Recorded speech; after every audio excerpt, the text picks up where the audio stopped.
What's up, everybody? This is Alex Christoforou with the Duran, and I'm here with Alexander Mercouris, editor-in-chief of the Duran. And today we're going to be taking a look at the Russian fugitive who fled to London, only to return back to Russia.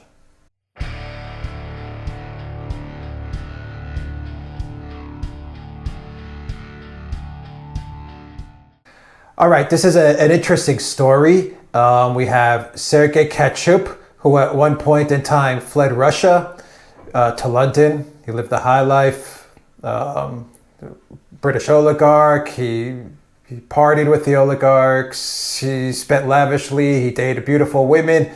This guy was living the life. And for many years, it was just a dream life for this Russian oligarch. He even changed his name to Sergi Windsor. All of a sudden, he finds himself back in Russia out of his own free will. It was his choice. And he was scared. He was scared that the British were going to off him. So this guy was scared for his life. What's going on in this story?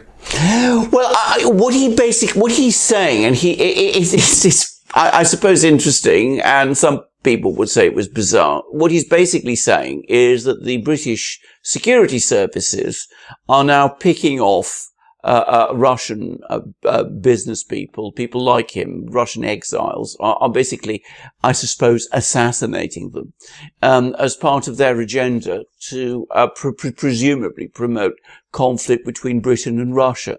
And he says that he feared for his life.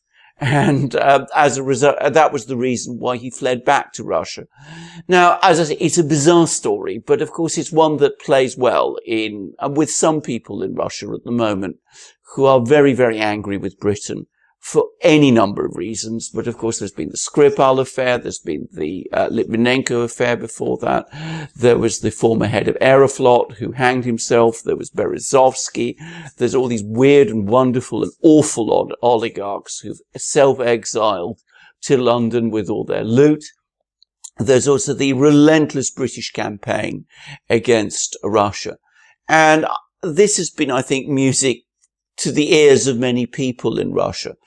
But one has to say something else. I mean, it may be that he's playing to that to some extent, but I suspect that we might be seeing this as turning into something of a trend, because there's been an awful lot of talk in Britain recently of cracking down on Russian business people. Not all of them are corrupt by any means. In fact, most of them, I'd say, probably not. And already there's been talk of more and more of them repatriating themselves back to Russia and leaving Britain and bringing their money with them and their businesses with them. And of course, that is something that the Russian authorities have been keen to encourage. And it could be that Kapchuk is, a straw in the wind in that respect. I would not be surprised if that was so, actually. I think it's highly likely. Do you think any of this is purely financially motivated, or a good portion of this is financially motivated? Maybe Brexit issues and wanting to do business in Russia. Do you think this could be related to Skripal? I mean, a lot of Russians have been mysteriously, offed in the UK. Well, indeed, and that's what he's saying. And of course, I mean, there is. I mean, somehow these people are dying. My own theory about that, by the way, is that some of these deaths. I mean, in Berezovsky's death, I'm pretty sure was a suicide. The former head of Aeroflot who killed him, who died recently, was found hanged. That apparently the British police are treating as a genuine murder, but there doesn't seem to be much information about it. There was another businessman, I can never get his name quite right, but Periplichny or something like this. He apparently, that is now widely accepted as accidental, but there's some doubts about that too. Anyway, there's been a lot of deaths in Britain, and some people are saying, well, maybe it isn't so safe being a Russian in London anymore. But I think beyond this, the anti-Russian atmosphere in Britain at the moment is so fierce that being a Russian of any kind in London or in Britain is starting to become very hard. I mean, I met a Russian quite recently who was telling me that it was absolutely impossible any longer to try and expect from certain types of English people to have any kind of normal conversations. This person was a woman, and she said dating English British men was just almost impossible because the prejudice against Russians is so strong. And there is this extraordinary campaign that's underway in the British media to try and sanction the wealth of Russian businessmen, basically to confiscate it. So that is almost inevitably going to make these people nervous and worried. And I think it's that anti-Russian atmosphere more than Brexit, which is making many of them go back. And I think several of them, and of course Kapchuk almost certainly is one, are probably associating this very strong anti-Russian atmosphere in Britain with the fact that, as I said, so many Russians or have been dying mysteriously or have been attacked so mysteriously in Britain by someone or by some people.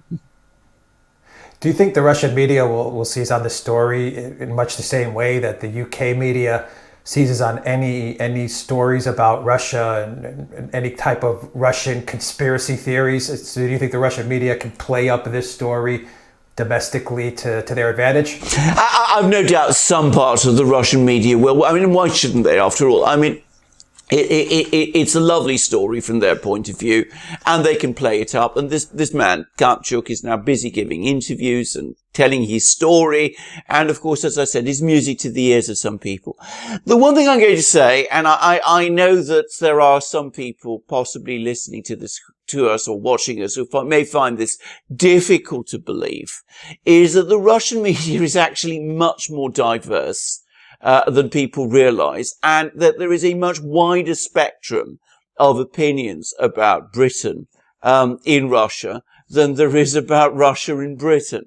So there will be some people in Russia who will say that what Kapchuk is saying is pretty bizarre, whereas there is no one in the mainstream media in Britain who will say that any story about Russia is bizarre, however bizarre and outlandish and far-fetched it actually is. And that is one of the really interesting contrasts between Britain and Russia at this time, and one of the great differences between now and what used to be the case during the Cold War.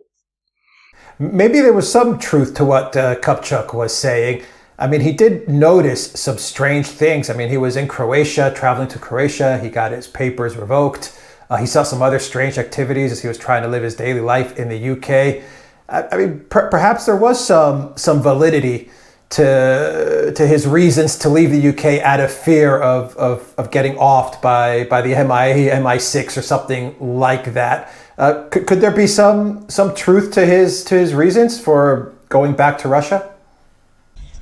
Right. I mean, there's different levels of targeting. Now, whether he was going to be assassinated by the British authorities, that is an extreme view. But of course, there are all sorts of other things they might have been doing, which I think are highly likely. As I said, there's been great pressure within Britain. And when I say pressure, I mean, perhaps it's more accurate to say there's been a very strong anti-Russian campaign here.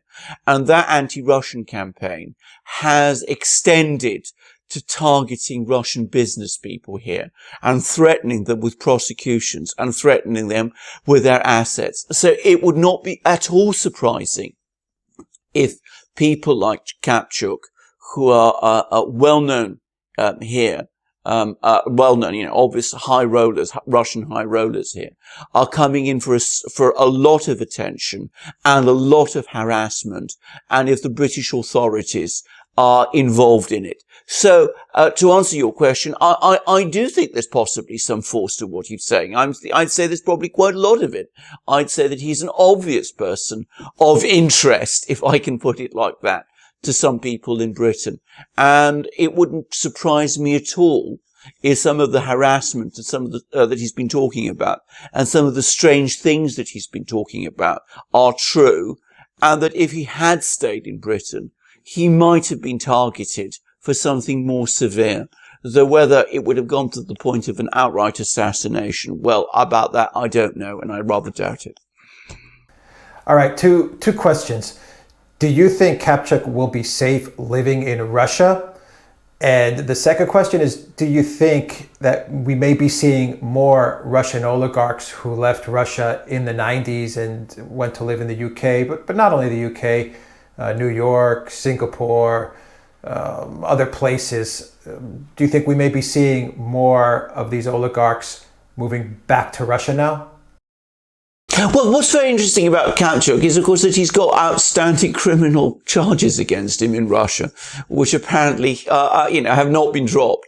But clearly, will he be physically safe in Russia? The answer is, I'm sure he will be.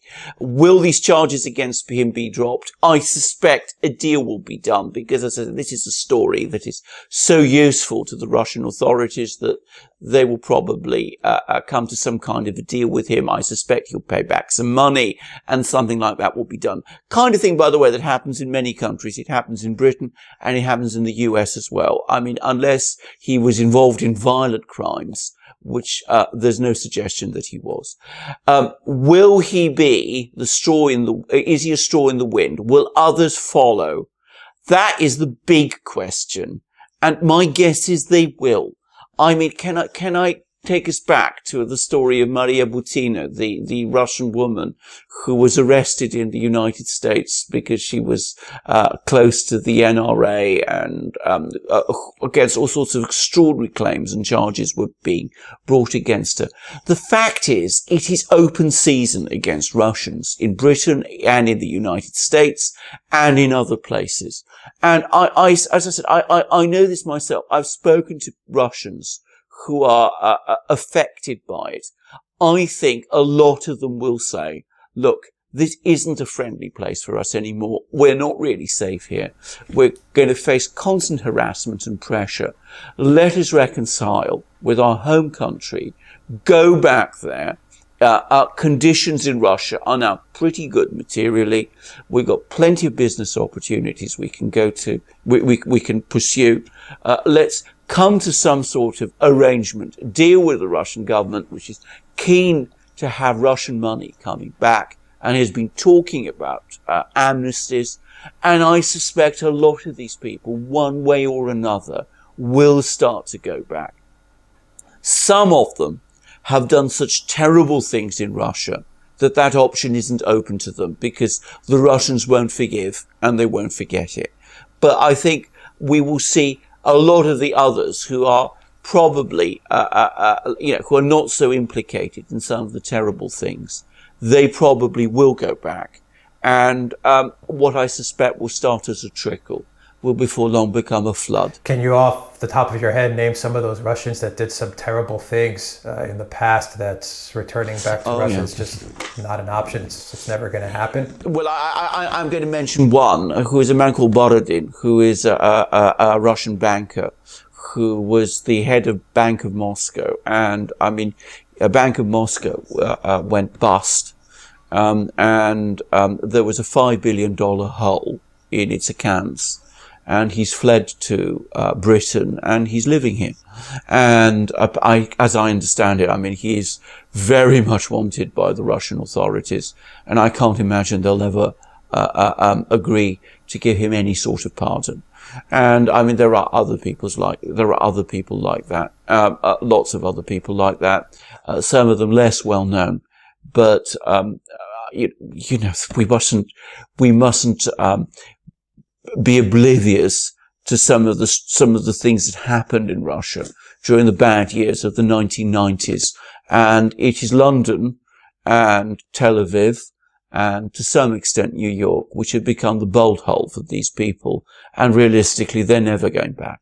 Guys, if you like this video, click on the subscribe button down below and click on the notifications bell to get notifications every time we push out a new video. And remember to visit the Duran shop, pick up a t-shirt, help support the Duran. In the description box down below, you will find links to our PayPal and Patreon page. Please donate, it really helps us out a lot. Alexander Mercouris, Editor-in-Chief of the Duran, thank you very much. Until next time, take care.